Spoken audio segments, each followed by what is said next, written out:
Assalamualaikum warahmatullahi wabarakatuh. Waalaikumsalam warahmatullahi wabarakatuh. Alhamdulillahi rabbil alamin wal aqibatu lil muttaqin wala udwana illa 'alal zalimin. Asyhadu an la ilaha illallah wahdahu la syarika lah, al-malikul haqqul mubin.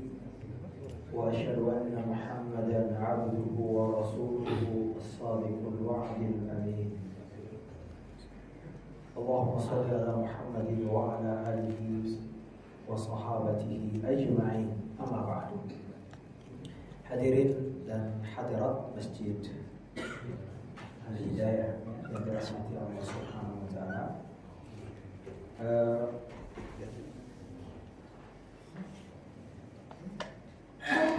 Ada ayat di dalam Al-Quran yang menggambarkan pelaku maksiat sebagai orang yang jahil. Menarik Bapak Ibu, kenapa Allah Azza wa Jalla menyebut pelaku dosa dengan bodoh? Misalnya ada ayat di Al-Quran, innamat taubatu 'alallah lilladzina ya'maluna as-su'a bijahalah.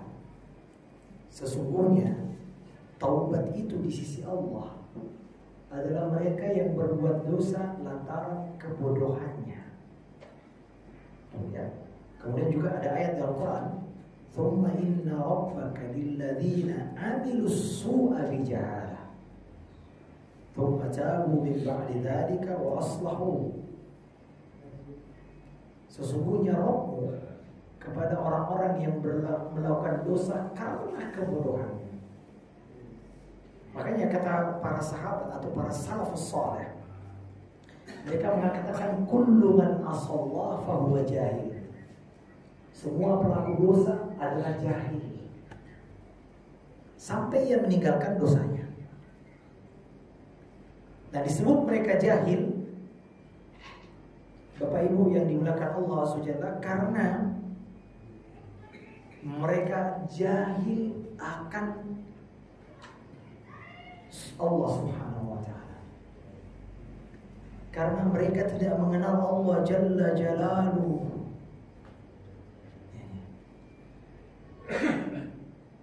Kalaulah mereka mengenal Allah, mereka tidak berani bermaksiat. Topnya dosa apa Pak? Dosa yang paling tinggi, paling besar, syirik. Apa kata Nabi Nuh alaihissalam ketika mendapati kaumnya menyembah menyembah patung-patung orang soleh mereka? Wud, Suwad, Yagus, Ya'ud, Nasr, 5 orang.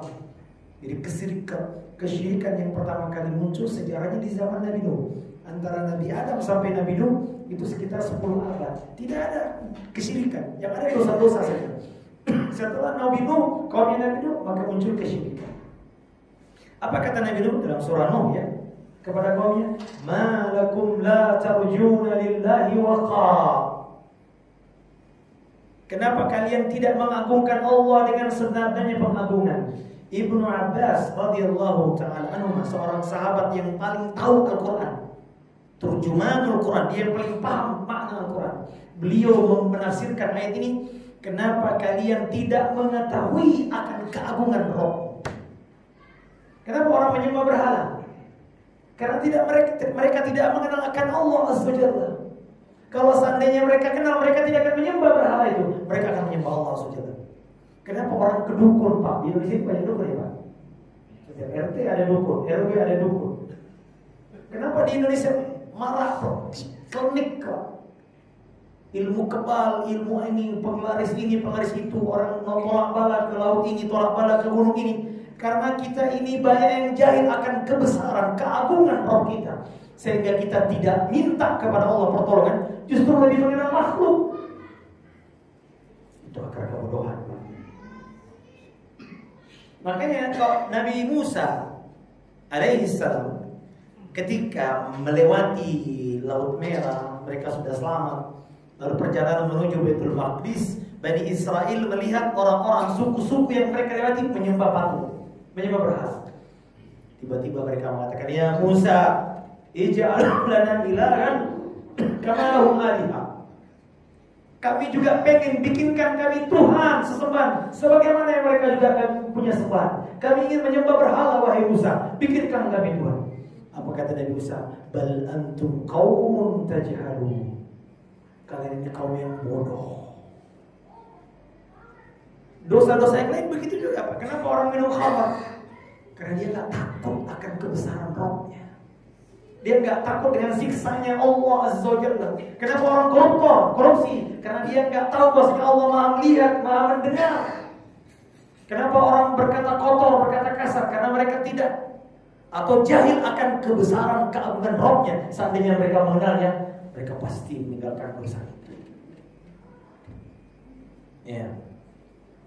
Maka induk, kata Abu Aliyah seorang tabi'in, ya, sebagaimana yang dikutip oleh Ibnu Katsir dalam tafsirnya, ya, makanya beliau mengatakan kullu man asallaha fa huwa jahil.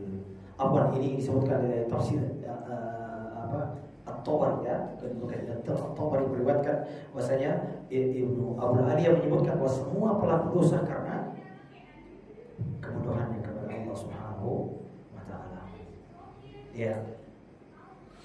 Maka Bapak Ibu yang dimuliakan Allah, itu sebabnya Allah sebutkan dalam Al-Quran yang paling takut kepada Allah adalah yang paling ulama. Inna dalam surah Fatir, innama yakhsyallaha min ibadihil ulama. Sesungguhnya yang takut kepada Allah adalah yang ulama. Kata Imam Ibnu Katsir dalam tafsirnya, apa maknanya ulama? Al-arifuna billah, mereka yang mengenal Allah dengan baik. Setiap kali pengetahuannya akan Allah, mengenal Allah, ma'rifatullahnya bertambah, maka bertambah rasa takutnya. Maka orang yang paling sempurna ibadahnya, kata Imam Ibnu Qayyim, adalah orang yang menyembah Allah dengan pemahaman yang sempurna akan nama-nama dan sifatnya. Kita tadi sholat maghrib, Pak, tingkat kehusyuan kita berbeda. Tergantung apa? Tergantung tingkat pengenalan kita akan siapa yang tadi kita sembah. Makanya Nabi SAW menggabungkan, ya, inna atqakum wa a'lamakum billahi ana. Sesungguhnya orang yang paling takut kepada Allah, bertakwa kepada Allah, dan yang paling mengenalnya adalah aku. Coba perhatikan, Nabi menggabungkan yang paling takut dan paling mengenalnya. Makanya para ulama katakan, man kana lillahi a'rab kana billahi akhwab. Siapa yang mengenal Allah, dia akan lebih takut, lebih mudah, lebih semangat untuk berbuat taat, dan lebih takut untuk berbuat maksiat. Itu. Makanya Pak, mengenal Allah adalah pokok kebaikan, sumber segala kebaikan. Karena itu menjadi tujuan kita diciptakan. Tujuan kita diciptakan ada dua, Pak. Apa yang pertama? Inilah fondasi agama, Pak. Pilarnya agama dibangun di atas ini. Seluruh kebaikan dan ketaatan kita dibangun dari ini. Seberapa kuat pilar ini kuat, maka sebegitu kuat juga amal soleh kita. Jadi amal-amal soleh kita ibarat bangunan. Kalau fondasinya kuat, maka bangunan di atas juga akan kokoh. Sebagaimana juga kondisi badan. Semakin sehat badan kita, Pak, semakin kuat untuk melakukan kegiatan. Maka kalau lemah dua ini, maka lemah semuanya. Apa pilarnya itu, Pak? Ya, itulah menjadi tujuan kehidupan kita diutus oleh Allah Subhanahu wa taala. Yang pertama adalah tujuan pencipta adalah ma'rifatullah, mengenali Rabb kita. Ya, makanya Bapak Ibu, kita perhatikan di dalam Quran banyak sekali itu. Nanti Anda coba lihat ayat-ayat mengatakan li ta'lamu annallaha ala kulli syai'in qadir. Li ta'lamu annallaha bi kulli syai'in basir. Banyak ayat-ayat agar kalian tahu.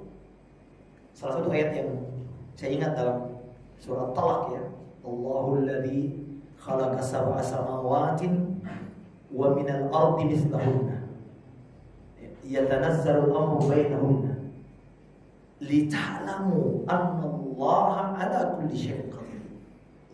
Allah menciptakan 7 lapis langit. Seperti itu pula Allah menciptakan 7 lapis bumi.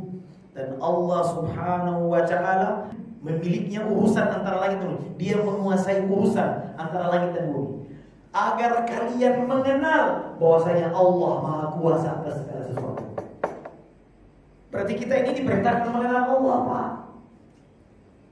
Yang orang kafir nggak sampai ke sini mereka. Makanya aneh, Pak. Mereka mengenal bulan, sampai ke bulan, mengenal peradabannya, pengetahuan teknologinya begitu luar biasa. Tapi ada satu hilang dalam fitrah hati mereka itu, Pak, tidak mengenal penciptanya. Aneh, Pak. Dia sibuk mempelajari makhluk, tapi dia nggak pernah tahu siapa yang menciptakan. Makanya, Pak, mereka jadinya kayak kosong hatinya. Mereka nggak tahu. Makanya Allah Ta'ala sebutkan dalam Quran, wala takunu kalladzina nasullaha fa'ansahum anfusahum. Kata Allah Subhanahu wa ta'ala, jangan kalian seperti orang yang lupa kepada Allah Azza wa Jalla. Lalu Allah Ta'ala menjadikan mereka lupa kepada diri mereka sendiri. Ulaika humul fasiqun. Makna lupa kepada diri apa? Di situ Allah kaitkan, kalau kamu lupa kepada Allah, tidak mengenal penciptamu. Nanti kita lihat nanti apa yang maksudnya ma'rifatullah. Tapi ini dulu pengantarnya dulu. Maka Allah hukum kita. Apa hukumannya? Allah buat lupa tentang kita. Kita nggak tahu siapa diri kita, mau kemana kita, tujuan hidup kita apa yang paling bermanfaat bagi hati. Kita kayak kehilangan arah kehidupan, Pak. Orang muda stres, orang muda galau. Dan ini penyakit orang kafir, Pak. Tingkat bunuh diri kalau saya perhatikan, Pak, di negara-negara kafir. Coba lihat di Google tuh, angka bunuh diri paling tinggi. Ada yang bawa HP kan? Angka bunuh paling tinggi. Saya yakin 5 besar orang kafir. Kalau nggak salah orang Jepang. Ya. Kenapa? Karena mereka nggak mengenal Allah, Pak. Allah hukum apa yang terjadi. Mereka menjadikan lupa tentang dosa-dosanya, lupa tentang aibnya, tidak tahu bagaimana cara memperbaiki diri, lupa akan kebutuhan jiwanya yang paling bermanfaat, yaitu mengingat Allah, mencintai Allah, mensyukurinya, mentaati perintahnya. Sehingga inilah hakikat lupa akan dirinya sendiri. Ini bahaya, Pak, ya. Nah, beda namanya kita orang beriman, Pak. Kita senantiasa sholat, berzikir, membaca Al-Quran, majelis ilmu. Maka apa yang terjadi, Pak? Allah Ta'ala berikan kita hidayah untuk mengenali apa yang paling bermanfaat bagi diri kita. Kita meninggalkan rumah, Pak, pergi sholat ke masjid, Pak, karena kita tahu ini yang paling berhak Allah, yang paling berhak untuk diibadahi. Kita duduk di majelis ilmu karena kita tahu kita butuh akan jalan menuju surga dengan ilmu ini. Allah kasih kita, kenapa? Kita sibuk mengingat Allah. Maka Allah beri kita taufik untuk mengetahui jalan-jalan kebaikan. Maka kita tidak perlu terlalu bangga, Pak, lihat orang kafir peradaban yang begini-begini. Mereka boleh bangga sampai ke bulan, tapi dia nggak tahu siapa yang menciptakan bulan, Pak. Nah, inilah urgensi ma'rifatullah, ya. Dan oleh karenanya, Bapak Ibu yang dimulakan Allah Azza wa Jalla, kita dapati ilmu tentang Allah menjadi pokok dari segala ilmu. Karena ilmu itu, kemuliaan suatu ilmu dilihat dari objek yang dipelajari ilmu itu. Nah, ma'rifatullah, ya, yang dipelajari apa? Allah, nama-namanya, sifat-sifatnya, asmaul husnanya, sifat-sifat Allah Azza wa Jalla, perbuatannya dipelajari. Kita kenali dalil-dalilnya dengan rinci. Ya. Maka inilah fondasi, Pak. Jadi tadi saya katakan, ya, pilarnya agama dulu apa? Mengenal Allah, ma'rifatullah. Kemudian yang kedua apa? Beribadah kepada Allah, tunduk kepadanya. Maka sebelum kita tunduk kepada Allah, maka kita harus mengenalnya dulu. Ya, di Allah Ta'ala seringkali mengaitkan perintah ibadah juga dengan perintah untuk mengenali Allah Subhanahu wa Ta'ala. Karena itu kita dapati, Bapak Ibu, di dalam Al-Quran hampir setiap ayat di dalam Al-Quran Allah Ta'ala menyebutkan nama-nama dan sifat-sifatnya. Coba lihat, Bapak Ibu, ayat itu selalu diakhiri dengan nama biasanya, nama Allah Azza wa Jalla. Apa itu? Baik, coba. Laqad sami'a Allahu qawla allati tujadiluka fi zawjiha wa tashtaki. Coba baca, silakan baca. قد سمع الله قول التي تجادلك في زوجها وتشتكي إلى الله والله يسمع تحاوركما إن الله سميع بصير. Allah tutup ayat itu, sesungguhnya Allah Maha mendengar dan Maha melihat. Tuh, hampir Pak. Karena itu Bapak Ibu kita dapati, Masya Allah, ayat yang paling agung di dalam Al-Quran adalah ayat kursi. Karena di dalamnya mengandung nama-nama dan sifatnya. Surah yang paling agung surah apa Pak? Ada 114 surah. Tapi kata Nabi, ada a'zamu suratin.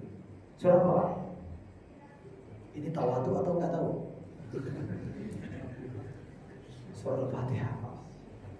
Al-Fatihah berbicara tentang apa? Nama-nama Allah, perbuatannya. Bismillahirrahmanirrahim. Alhamdulillahirabbil alamin. Rabb, ada kata Rabbul alamin, Ar-Rahman. Ada surah yang kata Nabi setara dengan sepertiga Al-Quran. Surah apa Pak? Qul huwa. Ya, atau Al-Ikhlas. Karena di dalamnya hanya berbicara tentang nama-nama dan sifatnya. Bayangkan sepertiga Al-Quran. Makanya Bapak Ibu, sibukkan diri ini dulu. Pondasi agama kita dibangun di sini Pak. Kemarin kalau kita bahas ya Pak ya, waktu kemarin pertemuan 2 pekan atau 3 pekan yang lalu. Tanggal 30 berarti sepekan yang lalu Pak ya, ayah anda ya.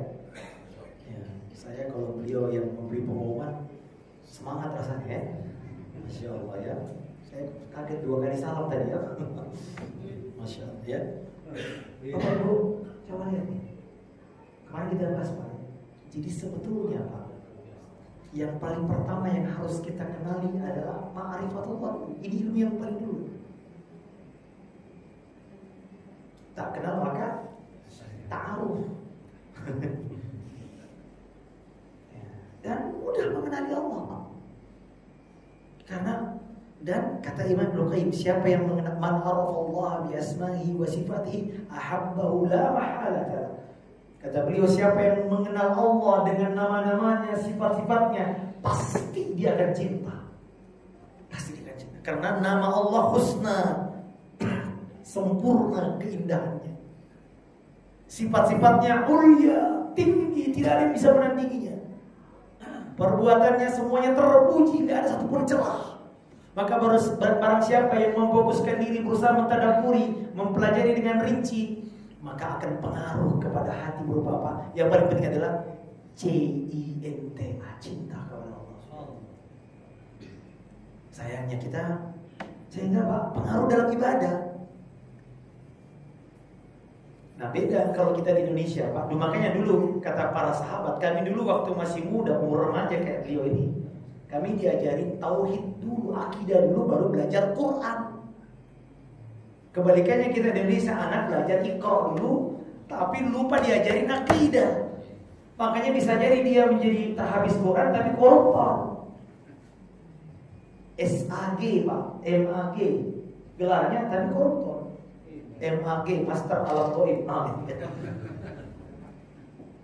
Pak, harus kita akui Pak, pembelajaran tauhid ini Pak tidak diajarkan sejak dini di negeri kita. Sehingga banyak orang Pak bolak-balik haji, belum boleh umrah tapi masih berdukun Pak. Jilbabannya bagus tapi masih percaya klinik, masih percaya khurafat. Ada angka sial, ada primbon lah. Karena kita nggak diajarin ini. Sehingga Pak, ibadah kita nggak ada gregetnya. Kita beribadah kepada Allah sekedar formalitas. Karena tidak ada rasa Pak. Hasil akhir daripada mengenal Allah adalah pengaruhnya dalam ibadah, itu yang penting. Rasa khusyuk, rasa takut, rasa cinta. Makanya Allah Ta'ala mengenalkan dirinya. Dan Allah mengajak kita, perintah lita'lamu, agar kalian mengenal bahwasanya Allah ada banyak sekali. Wah itu, wa'lamu annallaha bikulli syai'in alim. Ketahuilah, ada kata perintah Pak. Bil amar, wajib. Kata Allah, ketahuilah bahwasanya Allah itu Maha mengetahui terhadap segala sesuatu. Nah, Nah, sayangnya ini ya jarang kita pelajari. Nah, maka kebodohan akan keagungan Allah adalah ummul maksiat, induknya maksiat. Ya, kenapa orang berani berzina, Pak? Karena dia nggak takut sama Allah. Dia nggak takut sama Allah. Hatinya kosong dari rasa cinta, rasa takut, rasa harap. Nah ini Pak, penting banget kita mengenali Allah Subhanahu wa Ta'ala. Oke, kita lihat sekarang apa sih sebetulnya ma'rifatullah ini. Ya. Pertama, ya artinya mengenal Allah. Dengan cara apa? Mengenali nama-namanya. Allah memiliki apa Pak? Namanya kata Allah, walillahil asma'ul husna fad'uhu biha.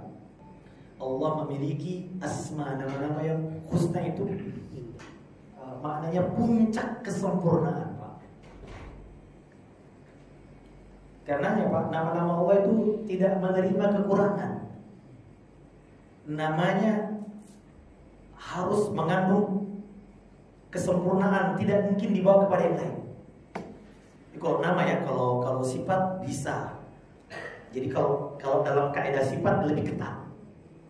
Harus ada dalilnya baru kita menetapkan ini nama Allah.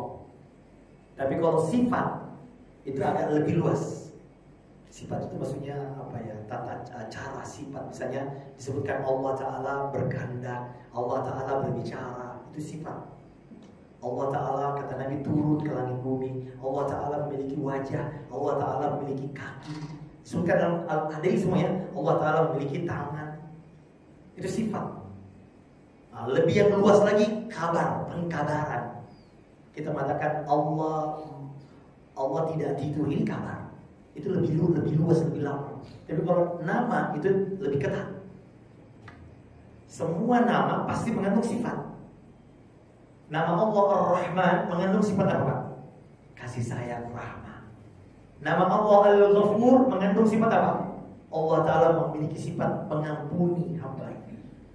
Nama Allah Al-Alim mengandung sifat apa? Allah memiliki sifat berilmu, pengetahuan.